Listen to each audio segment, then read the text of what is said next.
Jandir quando dava um horário. Então, hora da gente entrar agora ao vivo e a gente poder conversar um pouquinho. Hoje, o convidado da nossa live é o Márcio Rashkorski. É isso mesmo, Márcio? Certinho, certinho. Acertei. É que é difícil. O meu Annenberg também eu tenho que soletrar para todo mundo, nem todo mundo entende, né? Mas é um grande prazer. Seu é moleza perto do meu, né? Perto do seu, é verdade, é verdade. Já vou apresentar o nosso convidado, mas sempre lembrando que quem quiser ter acesso a essa live e as outras lives, escreva para o nosso site, danielnenberg.com.br, e a gente manda a live inteira. E as outras que a gente já fez aqui, já teve Geraldo Alckmin, já teve secretário, já teve muita gente, a Cláudia Costin, foi bem legal algumas lives. Eu já estou ficando craque de live, né, Márcio? Então, já contar para quem está nos ouvindo, as próximas da semana que vem, a gente vai ter na segunda-feira, às 19h30, uma live com os prefeitos regionais da Sé, do Jabaquara e do Butantã, o desafio das subprefeituras durante a pandemia, segunda, 19h30. Na terça, uma live da Escola do Parlamento com o nosso amigo Mário Sérgio Cortella, falando sobre o que é política e por que a política importa. E na quinta, isso às 18 horas. E na quinta-feira, dia 25, às 19 horas, o desafio do desenvolvimento social no pós-pandemia, com o Rabino Michel, da CIP, e com o ex-deputado federal, meu amigo Floriano Pêssego. Então, as lives da semana que vem também vão ser bem concorridas, assim como essa de hoje, com o Márcio, que eu já quero aqui apresentar, dizer que ele é advogado, ele estava me contando, né? Formado pela PUC, pós-graduado em Direito Contratual pelo CEUNSP e é especialista em condomínios. Ele é palestrante, é conferencista, é comentarista do SP1, da Rede Globo de São Paulo, e na rádio CBN, que eu também ouço muito, participa do boletim Condomínio Legal. E na Folha de São Paulo escreve para a coluna sobre mercado imobiliário. É também membro da Comissão de Direito Imobiliário e Urbanístico da OAB São Paulo. Muito obrigado, Márcio, pela sua presença, por estar conosco hoje. Muita gente querendo ver essa live, querendo ouvir muitos conselhos seus, porque tem muitas dúvidas aí. E eu já começo, né, perguntando para o Márcio, dando boa noite para ele, e perguntando se a pandemia mudou o jeito de conviver em condomínio, né? E qual foi a mudança mais significativa. Boa noite, Márcio. Obrigado por estar conosco. Boa noite, obrigado pelo convite.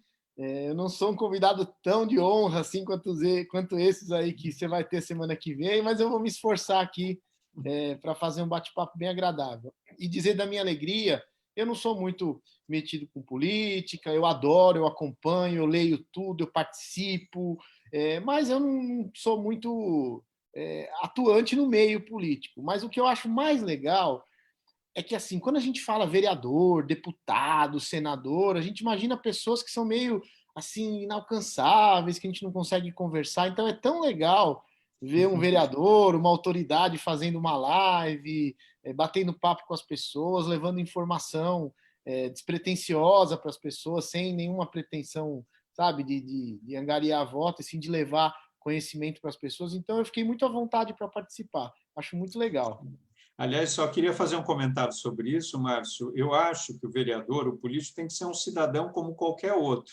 Outro dia eu fui ao Poupa Tempo, que eu coordenei por 10 anos, e as pessoas disseram, não, mas você pegou fila? Sim, eu sou um cidadão como qualquer outro. Você ficou sentado como todo mundo? Sim, como qualquer outro. Eu acho que isso que os políticos têm que dar de exemplo. Nós somos cidadãos como qualquer outros e temos que ser atendidos igual qualquer cidadão. É essa a ideia, entendeu? Você sabe que, só antes da gente começar, sabe que há uns anos atrás eu estava no aeroporto de Congonhas e aí eu peguei fila para fazer o check-in, depois para ir pegar o avião, e quem estava na minha frente na fila era o Eduardo Suplicy. Uhum. Ele ficou bonitinho lá na fila, foi lá, e quando eu entrei no avião, eu vi que ele estava no mesmo avião que o meu, e ele estava do meu lado. Aí eu não aguentei, eu cutuquei ele assim, falei, perdão, amolar o senhor. Eu falei, mas eu sou seu fã. Eu falei, foi muito legal te ver na fila, tudo. E ele falou, tem que ser assim mesmo. Tá? Foi muito legal. O Suplicy é um exemplo, é meu colega na Câmara, foi meu professor da GV, eu gosto muito dele também. Legal. Bom, mas o que mudou na vida dos condomínios com a pandemia? Primeiro que, assim, condomínio é sempre um barril de pólvora. Pouco importa se é condomínio de rico, de pobre, de milionário, de classe média. Condomínio é um lugar muito dinâmico, acontece coisa todo dia. É briga por causa de barulho, de cachorro, de criança, de vazamento, de vaga de garagem. É gente que adora o síndico, gente que odeia o síndico, gente que não gosta do porteiro, gente que não gosta do zelador. Às vezes acaba a luz, quebra o elevador, as pessoas resmungam. Então, condomínio é um ambiente explosivo. E é sempre muito difícil trabalhar com condomínio, viver em condomínio. Mas com a chegada da pandemia, os condomínios mudaram, obviamente, está todo mundo em casa, então os condomínios ficaram lotados. E por incrível que pareça, eu trabalho com isso. Meu primeiro emprego na área de condomínios, e foi meu primeiro emprego na vida, foi numa administradora de condomínios em 1986. Então eu trabalho com isso há 34 anos. E eu tenho muita experiência prática. Eu sou síndico hoje de uns 200 condomínios, mais ou menos. Nossa! Então, eu sou quase um prefeito já. E curioso, e o que me deixou muito feliz é que com a pandemia e as pessoas dentro de casa, por incrível que pareça, as relações melhoraram. O que aconteceu de positivo, por exemplo? Os vizinhos passaram a enxergar melhor e valorizar melhor pessoas que antes eram invisíveis, que eram os funcionários. A gente não sabia o nome do porteiro, a gente não sabia quem era o faxineiro, a gente passava por eles, não cumprimentava. Se o porteiro demorasse 5 segundos para abrir o portão de noite, a gente metia a mão na buzina, xingava ele e falava que ele está dormindo. Com a pandemia, as pessoas em casa, todo mundo passou a reconhecer mais o trabalho dessa turma, eles ficaram visíveis, então todo mundo valorizando o trabalho da faxineira, que se não for ela para limpar por onde a gente passa, a gente ia ser ficar tudo contaminado, se não é o porteiro para exercer uma atividade essencial, a gente ia ficar exposto na nossa segurança. Então a primeira coisa que mudou, os funcionários antes invisíveis agora são valorizados. Os porteiros de prédio estão tudo engordando, porque o pessoal não para de levar comida. Ó, tá aqui um pratinho para você. Antes, nem no Natal eles ganhavam. Ceia de Natal, as pessoas nem lembravam de levar para o porteiro. Agora, toda noite alguém leva um lanchinho, alguma coisa. Então, essa foi a primeira mudança com os funcionários. Segunda mudança super interessante que aconteceu. As pessoas passaram a saber quem é o vizinho. Porque tem gente que mora no prédio há 10 anos e fala aquela história que eu odeio de ouvir, e eu não entendo, é um paradoxo, não sei porque as pessoas moram em prédio se é para falar isso. Muita gente falava assim, eu não quero nem saber. Eu chego do trabalho, pego o elevador, tranco minha porta e não quero ver ninguém. E por que comprou um apartamento num condomínio com 200 vizinhos? E agora não. Agora, na marra, as pessoas sabem quem é o vizinho, porque se preocupam para ver quem está infectado, quem não está. Tem muita gente ajudando os idosos, tem muita gente indo na farmácia, indo no mercado para os idosos. Então, felizmente, a gente resgatou alguma coisa de relação de vizinhança como era há 20, 30 anos atrás. Aquela história de você pedir açúcar emprestado, de você deixar eventualmente a sua porta aberta, como era antes. Agora isso está retomando, o que é ótimo. As pessoas estão se comunicando, ô vizinho, precisa de alguma coisa, está tudo bem aí. Então isso melhorou demais. Outro aspecto que mudou para melhor é que as pessoas passaram a ter um pouquinho mais de tolerância em relação aos hábitos do vizinho. Porque a gente está todo mundo aqui enfiado em casa, trabalhando em casa, estudando em casa. O cachorro late, a criança faz barulho, a vida aqui dentro do apartamento tem vida. Eu tenho uma filha, eu aqui, por exemplo, tenho uma filha de 21, tenho um filho de 15, tenho uma filha de 4 anos, quer dizer, cada um faz um tipo de barulho, e os vizinhos passaram a tolerar um pouquinho mais o barulho do outro. Imaginando que, puxa vida, ali tem uma família inteira confinada, eu vou ser mais tolerante e vou compreender. Então, por exemplo, as pessoas pararam de reclamar por qualquer coisa e passaram a entender que a vida faz ruído, que a vida faz barulho e que a gente está todo mundo enfiado em casa, então vamos tentar melhorar as relações de vizinhança. Isso mudou para melhor. Outra coisa que mudou para melhor e que eu estou contente é que assim a gente imaginou que por conta da pandemia ninguém mais ia pagar boleto de condomínio, e que ia ser um caos, e que ia estourar o caixa dos prédios, e que tudo ia ruir, que não ia pagar salário, que não ia pagar conta de água, de luz, de gás. E não é que as pessoas estão pagando condomínio, a inadimplência subiu um pouquinho só, porque as pessoas estão dentro de casa e estão percebendo a importância de priorizar o boleto do condomínio. Porque se você fica dentro de casa o dia inteiro, pelo menos aonde você está precisa funcionar com excelência. Então está todo mundo se esforçando para pagar em dia. Então tudo isso eu estou notando como evolução. E aí nesse momento agora de pandemia, com as pessoas em casa, o que também mudou para melhor? Tem mais gente, tirando os fofoqueiros, tirando essa turma, sabe, que fica incitando briga, que fica acirrando os ânimos, mas o que eu tenho percebido? Algumas pessoas oferecendo colaboração para a gestão do condomínio. Olha, agora que eu estou ficando mais tempo aqui, eu pensei, que tal a gente fazer tal coisa? Que tal a gente Legal, melhorar tal coisa? Então, até legal. agora, tirando os, assim, uma meia dúzia de gente que fica fazendo fofoca, que fica fazendo intriga, tirando isso, eu só vi evolução nos condomínios. Estou bem feliz. Estou bem feliz. Muito legal, Márcio.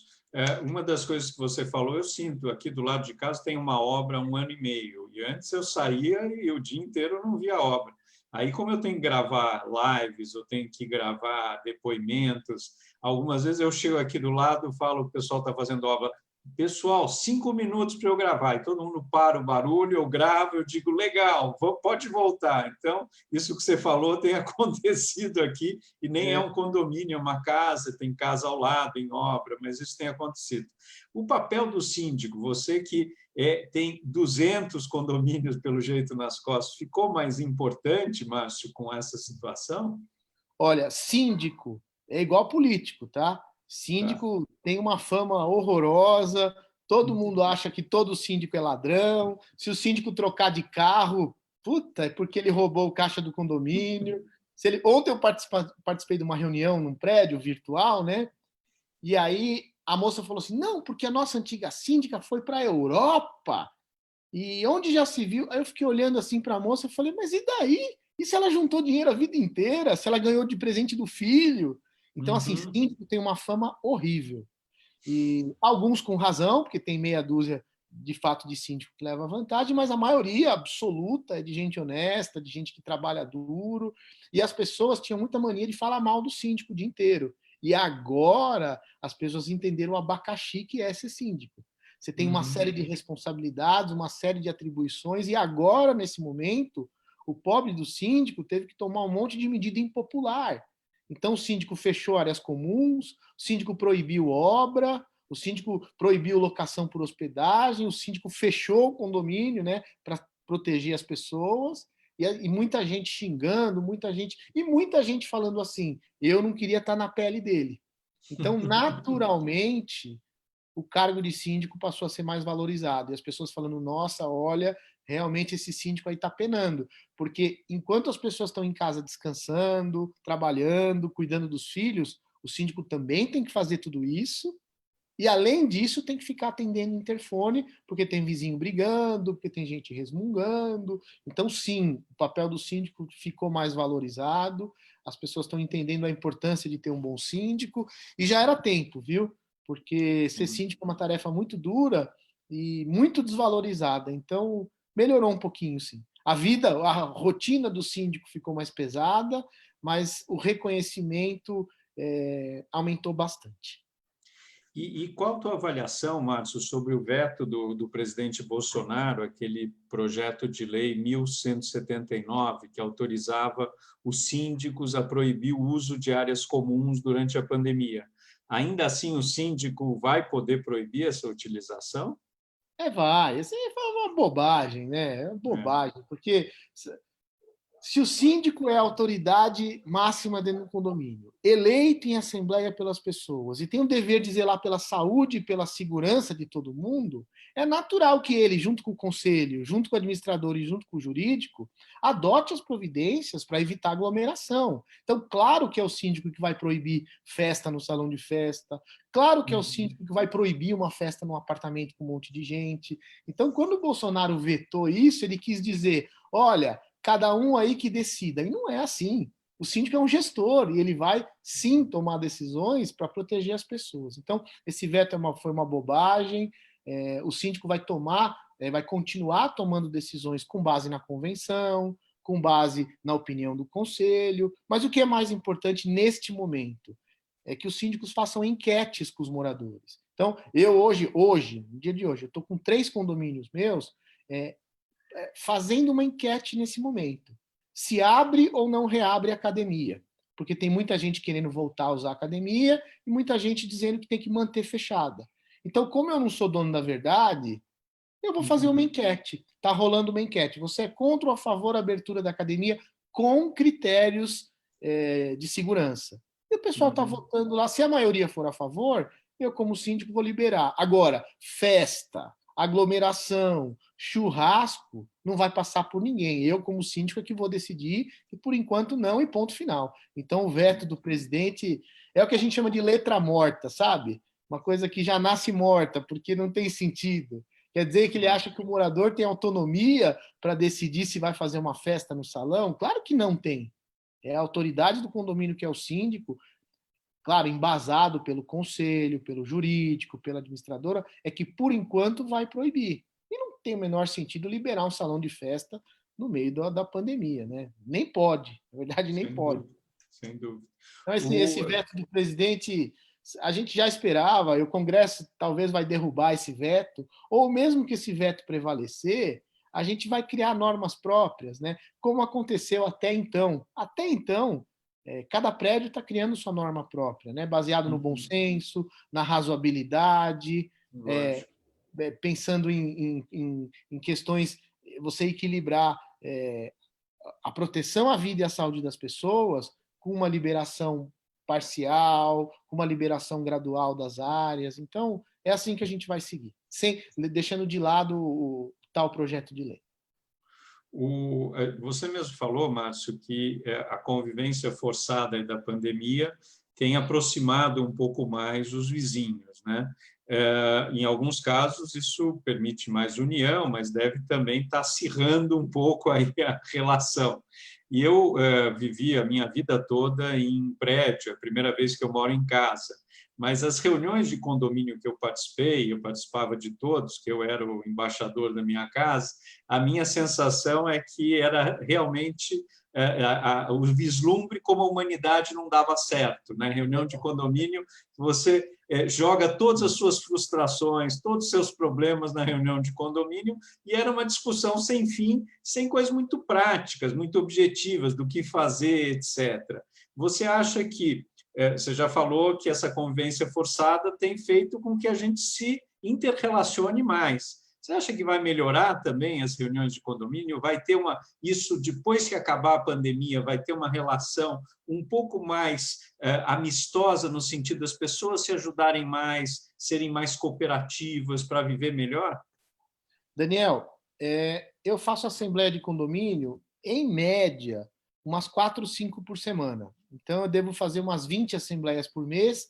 Ao longo de cada ano, eu faço umas 200 e tantas assembleias. Sei lá, nos últimos 20 anos, fiz umas 5.000 assembleias, talvez, de condomínio. E a minha experiência prática é tenebrosa. A assembleia de condomínio é um ambiente muito hostil, é muito agressivo. Primeiro, porque você trabalhou o dia inteiro, chega morrendo de fome, nunca tem nem um copo d'água, um café, um lanchinho. Aliás, uma dica que eu dou: quem for marcar uma assembleia no seu condomínio, põe um bolinho, põe um pão de queijo, um café, porque pegar gente cansada e com fome é horrível. Então, sempre foi um ambiente hostil, as pessoas, de fato, descem para brigar. Infelizmente, muita gente boa já desistiu de participar de assembleia e fala assim: eu não vou mais, não. Eles ficam se matando até meia-noite, me recuso a comparecer na próxima assembleia. E aí só vão os chatos. Então, a tendência de ter muita gente chata numa assembleia nossa, a tendência é muito grande. E os números sempre foram preocupantes. Eu fiz um levantamento nos condomínios que eu atendo e também conversando com outros colegas, eu fiz um levantamento ano retrasado e a gente tinha de público médio nas reuniões de condomínio, prédios residenciais, 17% de proprietários em média. Ou seja, 83% não ia na Assembleia. Não vai na Assembleia. 17% vai. Ou seja, não dá nem 20%. não dá nem um quinto. E prédio comercial, 11%. Então, ninguém gosta de reunião de condomínio, é um ambiente hostil, é chato, ninguém sabe organizar a reunião, demora, os caras põem 10 itens na pauta, fica 3 horas no primeiro item, depois quer correr com os outros 9, enfiar a goela abaixo. É um horror, é um horror. Não leva microfone, ninguém ouve nada, ninguém enxerga nada, tudo errado. Agora, com a pandemia, a gente tem duas opções. Opção número 1, não realiza a assembleia, espera tudo passar e faz uma assembleia presencial quando puder se aglomerar. Opção número 2, começar a fazer a assembleia virtual. Então, todo mundo recebe o edital, tem uma lista de presença eletrônica, todo mundo recebe o material previamente para analisar, tem um fórum de debates ao longo da semana com a mediação da administradora, e na hora que começa a assembleia, o cara só dá um clique para dizer sim ou não, concordo ou não concordo. A tendência é que as assembleias fiquem mais rápidas, mais produtivas e com um quórum infinitamente maior. Então, assim, com cautela, com toda a proteção jurídica, eu acredito que boa parte das assembleias migrarão para o ambiente digital, elas serão mais produtivas e vai acabar a briga. Agora, outros condomínios, eu já tenho conversado com alguns síndicos, com alguns advogados que falam, não, quando acabar a pandemia, só assembleia presencial, eu não gosto de virtual, eu tenho medo, pode ter fraude. Então, alguns vão permanecer na assembleia presencial e muitos vão migrar para a assembleia digital, e aí a tendência e a probabilidade de ter briga é muito menor. Até porque ontem eu participei de uma reunião e tinha um cara que estava causando e o mediador da reunião silenciou o microfone dele. E ele ficou esperneando, ficou gritando, ficou com o microfone silenciado para a gente preservar o sossego dos outros e respeitar os outros. Então, eu achei magnífico.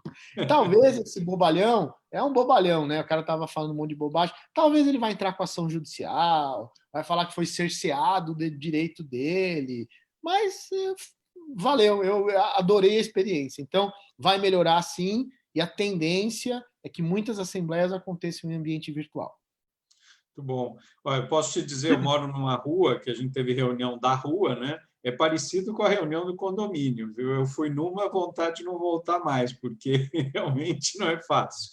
Mas, Não, Márcio... Daniel, É, duas coisas que acontecem hoje em reunião de condomínio, e que é um saco, mas a gente precisa ter ali, eu que trabalho nesses prédios, eu preciso ter jogo de cintura. Primeira coisa, é o especialista em tudo. Pô, você vai falar um assunto, o cara levanta a mão e fala, então, vocês estão falando de câmera, olha, deixa eu falar, lá na minha empresa, eu que fiquei responsável por esse projeto. Eu sou especialista no assunto. Aí daqui a pouco a gente está falando de uma obra, o cara fala, eu fiz uma obra dessa lá no meu sítio e pronto. Todo o trabalho técnico que você faz vai embora porque surge um pseudo especialista na reunião. E o outro problema é carteirada. Direto a gente toma carteirada. O cara levanta e fala, olha, eu sou advogado. Aí você fala, puta, começou. Aí o outro fala, eu sou delegado, eu sou promotor, eu sou juiz, eu sou não sei o quê. É carteirada para tudo que é lado. Então, são dois problemas difíceis de lidar. Viu? Não é Eu já fácil.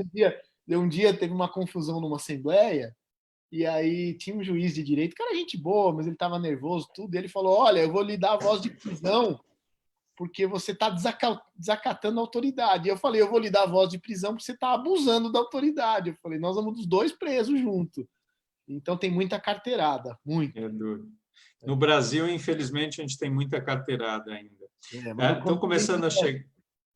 Estão é. começando a chegar algumas perguntas e comentários. A Érica aqui está comentando que no meu prédio a academia funciona com hora marcada e horário restrito. Está funcionando bem e dá tempo de fazer higienização nos intervalos. Então, Perfeito. é aquilo que Esse você é o falou. caminho.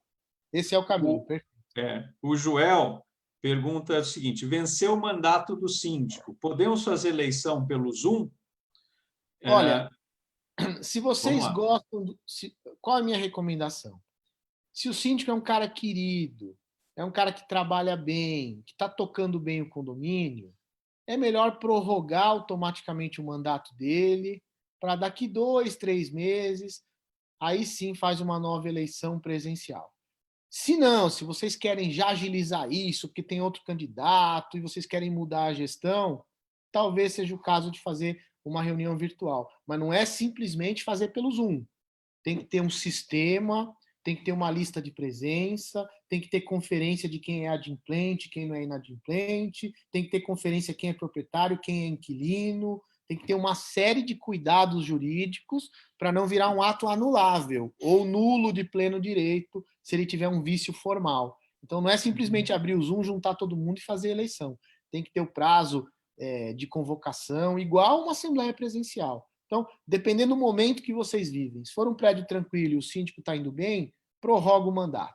Se for uma situação emergencial, que tem que tirar o cara não sabe, o cara é omisso, aí faz em ambiente digital e troca logo o síndico. A Janete, Márcio, pergunta, no meu condomínio, o síndico não usa máscara nas áreas sociais. Ele não deveria usar? Deveria, na minha avaliação, e acabei de responder isso num prédio que eu trabalho, porque tem uma delegada, por sinal, que ela desceu e falou assim, não há lei que me obrigue a usar máscara aqui dentro, não vou usar e ponto. E a gente aplica por analogia e por uma questão lógica também, se é obrigatório usar na rua, no mercado, em qualquer lugar público, por que não seria obrigatório usar nas áreas comuns do condomínio? Quer dizer, eu preservo a minha saúde do portão para fora, do portão para dentro eu não preservo a saúde de ninguém.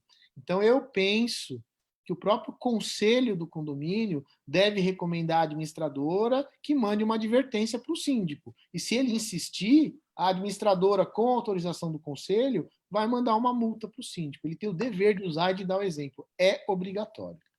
Muito bom.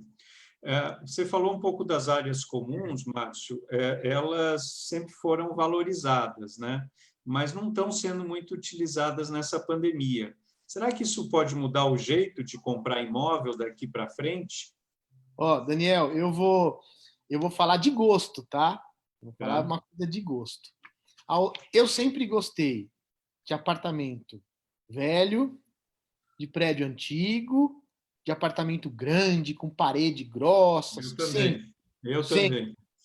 Quando eu vou visitar esses apartamentos novos, me dá pavor, porque as paredes são fininhas, o isolamento acústico é péssimo. Eu acho que a divisão dos apartamentos é muito ruim, porque hoje em dia as construtoras fazem uma baita varanda gigantesca e uma salinha desse tamanho. Enfim, eu tenho lá os meus gostos. Eu moro também, igualzinho a você, viu? Eu sou igualzinho a você. Eu sempre morei na Rua da Consolação, os prédios baixinhos, aqueles antigos. Eu gosto disso também. Só para você ter uma ideia, o meu sonho é morar na Avenida São Luís. Eu já sei até o prédio que eu quero morar. Olha. E eu moro num apartamento bem antigo aqui, né? Mas, enfim, nos últimos anos, eu acompanhei a mudança do mercado imobiliário e acompanhei com ressalvas. E eu vi pessoas comprando apartamento de 22, 25, 30 metros quadrados, sob o argumento de que o apartamento é um ovo, mas lá embaixo tem tudo. Tem piscina, tem lavanderia, tem brinquedoteca, tem não sei o que lá. E aí os corretores fizeram um trabalho muito bonito e as empresas de engenharia, as construtoras fizeram um marketing muito bonito de vender esse conceito, né? E muita gente aderiu. É um conceito moderno, é um conceito bom. Eu nunca gostei. E agora eu estou pensando nessas pessoas que compraram um apartamentinho pequenininho, caro pra caramba, super caro, não conseguem usar plenamente agora as áreas comuns e estão confinados num ovo, que deve ser muito mais difícil ficar confinado num apartamento pequenininho. E eu acho que essas pessoas estão pensando, puxa vida, da próxima vez eu vou buscar o equilíbrio entre áreas comuns boas, mas também um apartamento bom para morar. Porque se acontecer isso de novo, eu pelo menos fico num imóvel maior. Então, sim, eu acho que vai mudar o comportamento e acho que os apartamentos antigos, maiores, vão voltar a ficar na moda. É só uma percepção baseada no meu gosto, tá bom? Muito bom. Mas eu sempre gostei disso também, porque, em geral, os apartamentos antigos são maiores, a divisão é melhor do que os apartamentos novos, como você falou. Concordo inteiramente. E sabe, Daniel, tem muita gente que compra um apartamento pequenininho, com um monte de área de lazer, na empolgação. E aí, quando você vai ver, ao longo do ano, o cara usou 2 vezes a piscina, usou uma vez não sei o quê, quer dizer, de que valeu, né? É muito Pois melhor, eu acho muito melhor o apartamento, que a gente dorme toda noite, usa a sala toda noite, vai num banheiro gostoso que dá para, sabe, ter uma planta, sei lá, conceito, né? Conceitualmente, eu acho que vai mudar. Aqui tem mais perguntas chegando. A Kátia falando o seguinte: meu vizinho tem um cachorro que nunca sai. Ele jamais leva o cão para sair do apartamento e o cão late o dia inteiro. O que eu posso fazer? E o Zé Carlos fala: pode-se proibir animais em prédios? Né? Bom, primeiro do Zé Carlos. Não pode proibir animais domésticos em condomínio. Você pode regular, regulamentar, limitar o número, mas proibir não.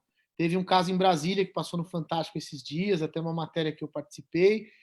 Proibiram a moça de ter um gato no apartamento, porque estava na convenção do condomínio. Ela manteve o gato, foi multada um monte de vezes, e aí saiu a decisão do STJ que o animal doméstico é parte da vida rotineira das pessoas, e desde que ele não ofereça risco ou perturbe o sossego de uma forma muito veemente, não se pode proibir. Então, é melhor regulamentar do que proibir. Em relação ao cachorro que fica preso e late o dia inteiro. O latido eventual do cachorro, se ele late uns minutinhos, não tem problema nenhum, é igual choro de criança, é inerente à vida das famílias. Se for um animal que fica preso o tempo todo na varanda, latindo insistentemente porque quer entrar e o dono não está nem aí, configura perturbação ao sossego. O síndico deve tomar uma providência de advertir, eventualmente notificar e multar o apartamento. Agora, se o síndico ficar inerte, o vizinho incomodado tem algumas providências para tomar. É chato fazer isso, mas se incomoda muito, tem que fazer um boletim de ocorrência por crime de perturbação ao sossego e ver o que vai dar. Ou até talvez entrar com uma ação no Pequenas Causas, tentar alguma coisa. Mas é ideal que a gestão do condomínio tente resolver o assunto. Se a gestão não fizer nada, cabe ao vizinho incomodado fazer alguma coisa. Muito bom. Aliás, eu queria te fazer uma pergunta, né? Como comentarista dessa área e como síndico, que você falou de vários prédios, quais foram as reclamações mais bizarras que você já recebeu e que você lembra, né? Putz, tanta coisa, olha. Gente que reclama de choro de neném. A pessoa fala, olha, Márcio, o neném chora, me acorda. E eu falo, bom, o que eu posso fazer? Em cima do seu apartamento mora uma família que teve um neném, sabe? Por favor, põe um tampão no ouvido, faça alguma coisa, mas não tenho nada, não tem nada que eu possa fazer. Reclamação diversas vezes de gente que reclama do barulho né, quando o vizinho está namorando, e aí faz muito ruído, e a pessoa, olha, Márcio, estou constrangido, está constrangendo minha família, e aí é sempre um assunto que a gente meio que dá risada, mas que é difícil de lidar, né? Porque tem gente que grita, que exagera, esse é um assunto delicado, mas é engraçado sempre de tratar. Eu já tive caso de obra, putz, esse foi muito engraçado, de uma obra, era um prédio novo entregue pela construtora, e o grupo de pedreiros que foi contratado para fazer uma reforma grande, colocar uma hidro num banheiro, tudo, eles reformaram o apartamento errado. Ao invés de reformar, todo dia eles pegavam a chave lá embaixo, ao invés de ir, sei lá, no 31, eles iam no 41. E a obra ficou pronta e foi no apartamento errado. E aí o pessoal falou que foi culpa do porteiro, e aí sobrou para mim. Puta, foi E um aí, caos. como resolveu? Não, a gente fez um acordo e um vizinho indenizou o outro lá, eles acabaram se entendendo, mas já tive caso mais sério de pedofilia, já tive caso mais sério da gente de pessoa que apanhava dentro do apartamento, criança maltratada, e que, infelizmente, para condomínio, não vale aquela máxima de que em briga de marido e mulher não se mete a colher. Se você escuta um barulho de alguém sofrendo, alguém apanhando, alguém pedindo socorro, na hora, é anônimo, liga para a polícia. Não precisa ligar para o síndico ligar para a polícia. Qualquer cidadão tem que fazer seu papel, ligar para a polícia. Olha, moro no prédio tal, rua tal, no apartamento do lado do meu aqui, está tendo uma confusão, estou ouvindo uma barulheira, estou preocupado, chama a polícia. Então, tem caso engraçado, tem caso sério também, que acontece direto, viu? Direto. Não, isso que você falou é importante para as pessoas saberem, tem que denunciar, gente, porque, de fato, todos nós vivemos em sociedade, e num caso desses, pode ser uma criança, uma mulher que muitas vezes nem tem condições de se defender e que precisa de ajuda, né? Então, é muito importante que todos nós possamos estar atentos a isso e ajudar quem precisa. Você sabe, Daniel, eu lembrei Fala. de um caso aqui, esse faz tempo já, mas esse foi muito curioso. Eu não tenho mais contato com eles, nem sei onde eles estão, mas eu era advogado de um condomínio e direto a gente recebia reclamação de uma moradora falando: o meu vizinho de cima é muito mal educado, ele faz muito barulho, ele me desrespeita sistematicamente, eu não sei mais o que eu faço. E aí, de fato, o cara era mal educado mesmo, e a gente mandou um monte de multa pro cara, o cara não pagou as multas, virou uma ação judicial contra o cara para cobrar essas multas. Um belo dia, esse cara vai no meu escritório para fazer um acordo para pagar as multas. E ele chega com quem? Com a vizinha de baixo, que de tanto eles brigaram, eles começaram a namorar e eles casaram. E eles foram juntos fazer o acordo lá para pagar as multas. Você acredita? Acredito. É, Tem todo quase. tipo, né? É. A Cristina está perguntando aqui se você acha que os condomínios deveriam dispensar os porteiros e pessoal da limpeza durante a pandemia. E se sim, nesse caso, como fazer com a portaria, né? Eu acho que não. Eu acho que é um serviço essencial, com todos os cuidados, evitando que as pessoas entrem na portaria, deixando os funcionários bem protegidos. Para o pessoal da limpeza, mudando a escala, diminuindo um pouco o horário. Eu acho que é um serviço essencial e teve que ser mantido. Teve que ser mantido. E eles se sacrificaram bastante por nós. Essas É. pessoas se sacrificaram. É um exército, viu? Só aqui em São Paulo, aqui na Grande São Paulo, fora ABC, fora praia, tudo só em São Paulo, são 30 mil condomínios. Se a gente colocar aí de 5 a 10 funcionários por condomínio, nós estamos falando de, sei lá, de 200, 300, 400 mil funcionários em condomínio. É muita gente, é um batalhão, é um exército mesmo. Que loucura. O Wilson está perguntando aqui que tem 4 obras no prédio dele. Está insuportável. Como organizar as reformas durante essa pandemia? Este tem sido o assunto mais difícil para mim ao longo dessa quarentena. Porque os decretos, e aí não é uma crítica, mas uma constatação, os decretos estaduais e, se não me engano, municipais também, eles foram muito genéricos, no sentido de, a construção civil está liberada. Eu sempre entendi que construção civil é você construir um prédio, construir uma ponte. Uma reforminha dentro de um apartamento não é, assim, construção civil, deveria ter outro nome. Mas aí o que acontece? Todo mundo que está fazendo uma obra fala, no decreto está liberado construção civil. Então, ao longo desses últimos 90 dias, a maioria esmagadora dos síndicos, a maioria, conseguiu barrar as obras. Agora a gente não está conseguindo mais. Eu tenho já, num único prédio, que eu continuei proibindo as obras, porque o que eu penso? Uma obra, se ela for emergencial, vai fazer. Furou um cano, vazou gás, uma coisa estrutural, vai fazer e ponto. Uma coisa que não é emergencial, eu vou proibir, porque eu tenho que preservar o sossego das pessoas que estão trabalhando em casa, que estão estudando em casa. Então, pesando esses interesses, eu achei melhor preservar o sossego da maioria do que o interesse de um cara fazer uma obra. Mas agora eu não tenho mais como segurar, porque pela nota, inclusive, do Bruno Covas, eu que tratei com ele isso, eu liguei para ele e falei, prefeito, eu tenho um monte de gente querendo saber o que faz. Ele falou, olha, a prefeitura não vai se meter nisso, cada prédio vai tomar sua decisão. Então, a partir de então, o que eu venho fazendo nos condomínios que está dando certo? Eu estou tentando acomodar os interesses de quem precisa fazer uma obra com quem precisa descansar. Então, o segredo, ou quem precisa trabalhar. Então, o segredo que está dando mais ou menos certo, tem um outro caso que o cara não aceita. O segredo é diminuir, reduzir o horário das obras. Então, por exemplo, eu acabei de aprovar hoje num condomínio que eu trabalho, que ao invés da obra funcionar das 8 às 17, ela vai funcionar das 10 às 15.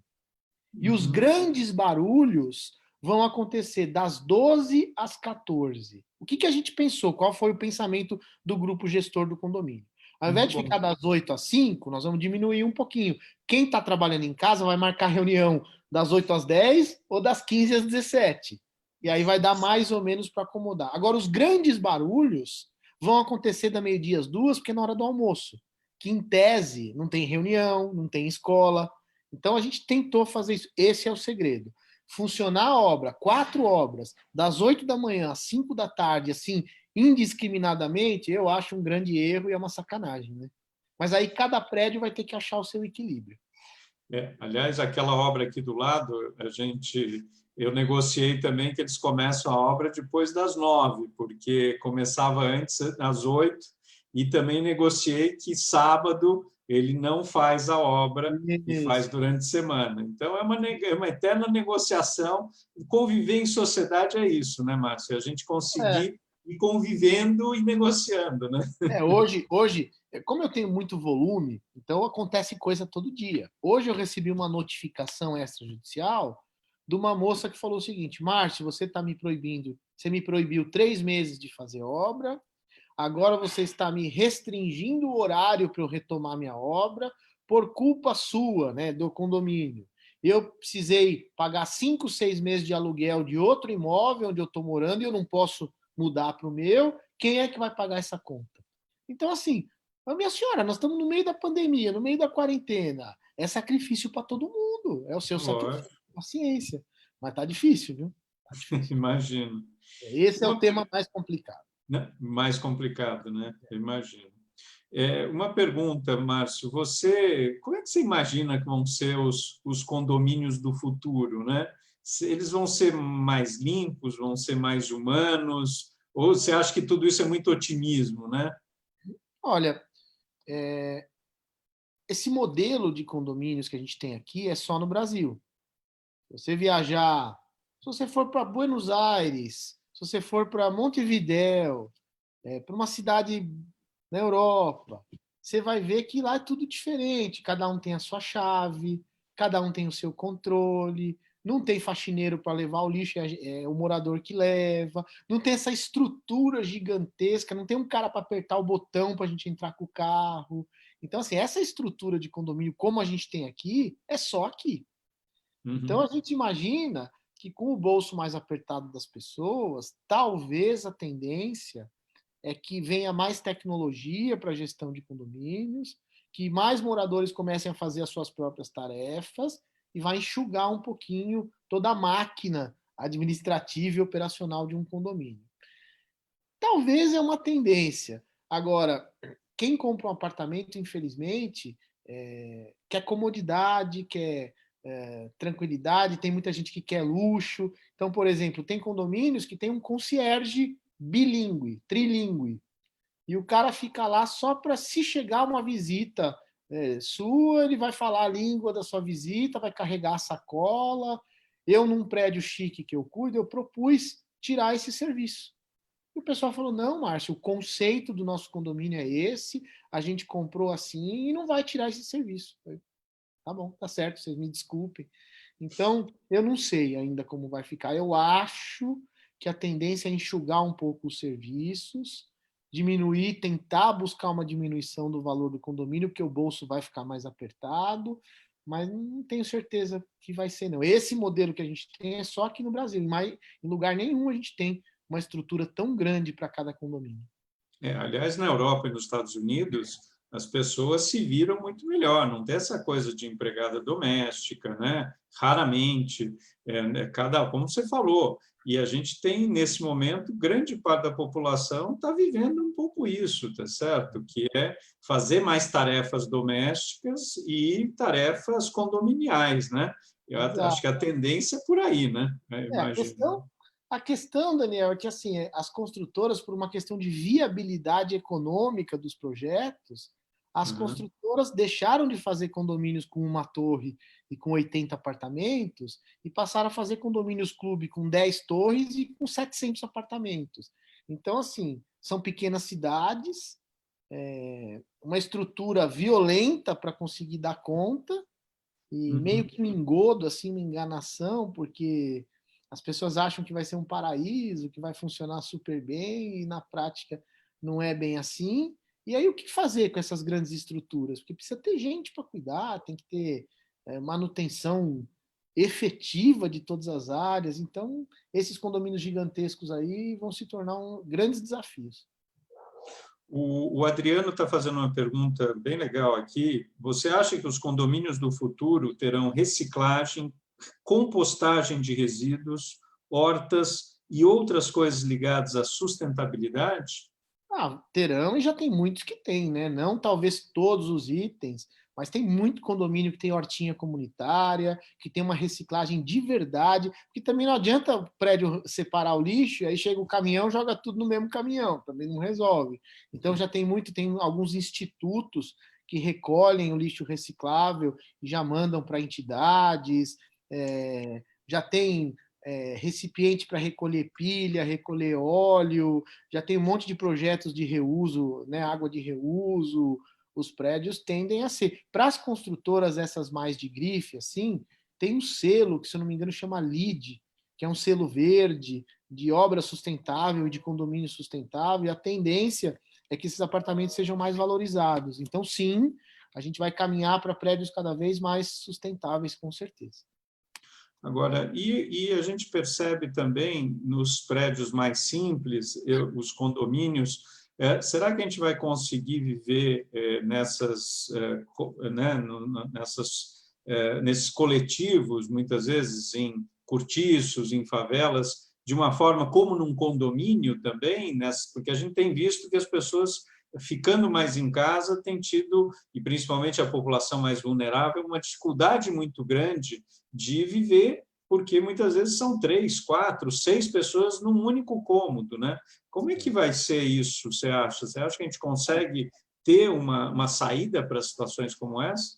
Olha, eu como cidadão, não como síndico, nem como especialista em condomínios, mas como cidadão, eu sempre achei todas as políticas públicas de moradia e de habitação de interesse social, eu sempre achei muito tímidas. Vai lá, constrói um prédio no centro, com 100 apartamentos, e você resolve o problema de 100 famílias, e nesse período outras 5.000 famílias já mudaram para as favelas. Então, é muito tímida. Eu sempre achei tímida a política pública para a moradia. E eu penso que o poder público tem que entrar nesses lugares, mas assim, é utopia, né? O que eu imagino. O poder público precisa entrar nesses lugares, orientar essas pessoas, tentar colocar equipamentos públicos, porque assim, se você tiver uma quadra, se você tiver um teatro, se tiver alguma coisa para essas pessoas ficarem nesses espaços, e aí vão voltar para o dormitório só para dormir, porque esses barracos pequenininhos servem só para dormir e todo mundo amontoado. Então, se tiver equipamento nesses lugares, áreas para essas pessoas ficarem, como se fosse uma área comum de condomínio, né, um espaço de convivência, vai melhorar 1000 vezes.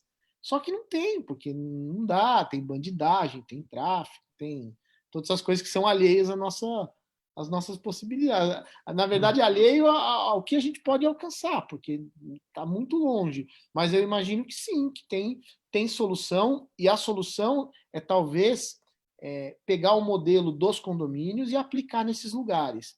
Se a casa é pequenininha, se o barraco é amontoado um do lado do outro, vamos criar espaços comuns que as pessoas possam se divertir, fazer esporte, confraternizar, congregar, e depois elas voltam para o barraco só para dormir. Eu acho que talvez, fazendo uma analogia com os condomínios, seja uma boa solução. A Malu faz aqui uma pergunta. Você acha que as pessoas vão começar a trabalhar mais em casa depois da pandemia? E como fica um morador que recebe muita gente em casa para reuniões de trabalho? Olha, essa é uma bela pergunta, ela é muito complexa, porque assim, antes da pandemia já existia uma briga jurídica para a gente tentar definir o que é home office e quais atividades são compatíveis com o trabalho em casa. Então, por exemplo, eu tenho um escritório de advocacia. No meu escritório, só na parte física do meu escritório, eu tenho 100 advogados. Aí eu preciso ter um andar inteiro, meu escritório é enorme, uma despesa violenta. E eles estão todos trabalhando em casa. E está funcionando bem. Eu estou me perguntando, puxa vida, o que eu vou fazer com aquele trambolho do escritório daqui para frente? Mas eles vão voltar, tudo, mas eu estou me perguntando, porque eu já vi que talvez dos 100 advogados estagiários que eu tenho lá, talvez 30 precisem ficar lá, os outros 70 possam trabalhar de casa. Então, mas a atividade que eles exercem é absolutamente compatível com o trabalho em casa. porque ela é uma atividade intelectual, não faz barulho, é pela internet, é pelo computador, não recebe visitas, não recebe clientes, então está tudo certo. Agora, e o cara que faz, que está muito na moda agora, e que já tinha antes da pandemia, mas que agora está pegando? Uma senhora que cozinha bem e que resolveu fazer marmita para vender para os vizinhos. Só que a água do condomínio é coletiva. Então, ela, para fazer comida para 100 pessoas, ela gasta 10, 20 vezes mais água do que o meu apartamento. Só que quem paga a água da empresa dela sou eu. Aí ela usa o interfone do condomínio o dia inteiro, principalmente na hora das refeições, para ficar fazendo entrega. E aí, se pegar fogo no prédio e eu precisar usar o interfone, vai estar ocupado, porque ela vai estar, entre aspas, na empresa dela, resolvendo as coisas. Pior, se ela começar a fazer entrega para fora, vai começar a vir gente buscar a marmita, e aí vai fragilizar todo o processo de segurança do condomínio. Então, algumas atividades serão compatíveis e são compatíveis com home office, e outras não. E aí vai ser dureza para o síndico conseguir identificar aquelas que não são. Ou, por exemplo, um advogado. Eu vou falar da minha profissão, para não falar que eu estou defendendo a minha profissão. Um advogado que atua na área criminal. E aí ele recebe todo dia 5, 6 clientes dele que estão em liberdade condicional, e ele faz reunião na casa dele com esses clientes. 5 clientes por dia. Em 20 dias ele recebeu 100 pessoas em liberdade condicional. E aí? Qual é a garantia que eu tenho que desses 100, um não vai desviar o caminho e furtar um apartamento, sei lá o quê? Nossa, é difícil, né? Muito difícil. Mas respondendo objetivamente a pergunta dela, vai aumentar demais, claro, já aumentou. E os síndicos vão ter mais uma dor de cabeça, porque vai ser difícil de identificar o que pode e o que não pode. Vai ser muito difícil. Bom, já estamos aqui há 50 minutos, estamos terminando a nossa conversa, live com o Márcio. Uma última pergunta, Márcio. Para além dos condomínios, o cidadão Márcio acredita que a gente vai sair melhor ou pior dessa pandemia e por quê? Bom, eu sempre fui otimista, eu sempre fui empreendedor, eu sempre fui um cara extremamente otimista. Então, apesar de tudo, né, eu acho que a gente vai sair melhor como cidadão, eu acho que todo mundo vai evoluir como cidadão, eu acho que a gente já está repensando algumas coisas de comportamento, de convívio com a família, de respeito com o vizinho, então isso já melhorou. Da gente avaliar qual político, e aí não tem jeito da gente fugir disso, qual político se preocupa com a gente, qual é fanfarrão, que só fala bobagem, enfim, tudo isso é evolução. Eu estou vendo muito mais gente, eu falo até pelos meus filhos, estão lendo livro. Quando é que a criançada lê livro físico, de pegar, por causa da quarentena, está enfiada em casa, não tem o que fazer, vai ler. Então, assim, tem velhos hábitos e bons hábitos que estão voltando. Por exemplo, fazer uma comida gostosa em casa. Puxa vida, estou falando do trivial, tá? Não estou falando grandes transformações. Mas, pô, quantas vezes que a gente chegava sexta-noite, sábado-à-noite e saía para jantar, que é uma delícia. Mas a gente está fazendo uns rango aqui, cada puta rango aqui em casa gostoso, e a gente reaprendeu a cozinhar. A gente está tomando. Eu saía num restaurante para tomar vinho, não pode dirigir, porque tem a lei seca, tem que pegar um táxi e tal. Tomo um vinho aqui em casa, gostoso, na varanda, faço um brinde. Ou seja, pequenas coisas que eu estou reaprendendo. Isso, para mim, é uma evolução social, de pequenos prazeres que você vai reaprendendo. A parte ruim disso tudo, né, é ver as pessoas, principalmente taxista. Eu tenho um amigo meu que é dono de casa noturna. O cara tem uma casa noturna há 10 anos. 3 meses que ele está fechado, ele quebrou, porque não recebe um centavo, não tem o que fazer, não tem perspectiva de quando vai reabrir. Essa é a parte nefasta, né, da crise, mas em geral as pessoas vão evoluir. Como cidadão, a gente vai evoluir, nos pequenos hábitos dentro de casa, a gente vai evoluir, a gente vai valorizar. Gente, eu era um porcalhão, porque eu cheguei à conclusão que eu quase não lavava a mão. Eu acho, juro para você, eu não lembro de ter tempo de lavar a mão. Agora eu vivo com a mão limpinha, porque é um hábito novo que eu criei. Essas pequenas coisas são curiosas, são interessantes. Eu acho que a gente tem sentido muita falta também da convivência, saudade do outro, de poder abraçar, né? Isso também tem Mas sido, mas isso já já volta. já volta, né? Mas muito bom. Obrigado, Márcio. Para quem quiser ter a live completa, escreva aí para danielnemberg.com.br. Lembrando que segunda temos às 19h30 o desafio das subprefeituras na pandemia, aqui também pelo Face. E agradecer muito ao Márcio pela presença, pela participação, e a gente sempre vai continuar em contato, porque dúvidas a gente tem um monte sobre condomínio, e você, pelo jeito, é craque na matéria, sabe tudo sobre isso. Né? E bom senso, né, Márcio, pelo jeito. Né? Qual que é o seu partido, Daniel? É o PSDB, eu sou, que legal. Você sabe vereador pelo PSDB. Que legal. Você sabe que o meu primo é o Vitor Lippe. Ah, o Vitor Lippe, gosto muito do Vitor, a gente tem uma relação muito boa, ele conhece bem, manda um abraço para ele. Isso. Ele está lá em Brasília? Ele está em Brasília. E o meu outro primo, que é da outra parte da família, mas é primo também, é o Felício Ramute, que é de São José. Ah, o Felício, lá de São José, prefeito de São José, gente boa, também tem uma relação ótima com ele. Manda abraço para os dois. O Vitor é lá de Sorocaba, né? É o Vitor de Sorocaba. Lá de Sorocaba. Não, os dois são ótimos. Manda um abraço, gosto muito dos dois, viu? Tem bons primos você, viu? Que bom, que bom. Eles são gente boa. Gente boa. Márcio, muito obrigado. Eu queria deixar um beijo, um abraço para todo mundo que ficou aqui nos assistindo, e acho que a gente esclareceu algumas dúvidas de viver em condomínio nesse tempo de pandemia. Muito obrigado, viu, Márcio? Valeu, eu que agradeço, foi ótimo. Um forte abraço e um beijo para todo mundo. Tchau, gente. Tchau, gente. Até a próxima. Tchau. Tchau. Tchau, tchau.